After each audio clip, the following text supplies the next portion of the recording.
Cash వచ్చి collect చేసుకెళ్ళాడని ఎవరితో 4 statement రాయించుకున్నారు అనుకోండి, అందులో పనిచేసిన సిబ్బందితోనో ఎవరితోనో, అది వాల్యూ అవుతుందా? అదే కదా, అది కాదు కదా లెక్క.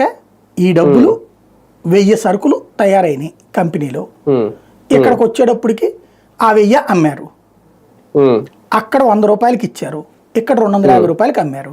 ఈ 150 రూపాయలు ప్రభుత్వానికి వెళ్ళిందా లేదా?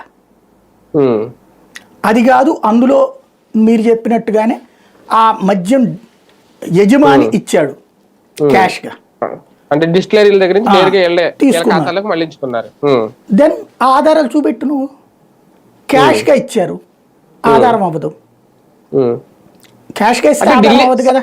అంటే ఒకటి సార్ డౌట్ ఏంటంటే, ఢిల్లీ లిక్కర్ స్కామ్ లో కూడా ట్రాన్సాక్షన్ జరిగినాయి అని ఆధారాలు ఉన్నాయా, లేకంటే ఓన్లీ ఫోన్ సంభాషణలో అక్కడ మొత్తం అప్పుడు ఎవరో ఒక 5గురు ఉన్నారు కదా, కవిత వీళ్ళందరూ, దాని ఆధారంగా మాత్రమే అరెస్టులు చేశారా? అక్కడ జరిగిన దానికి అదే వీళ్ళకి తెలియక కాదు, వీళ్ళకి తెలిసినే మాట్లాడతారు. అక్కడ ఒక సంస్థ పెట్టారు వీళ్ళందరూ, అవును, సౌత్ ఇండియా ఇది అనేటటువంటి పేరుతో.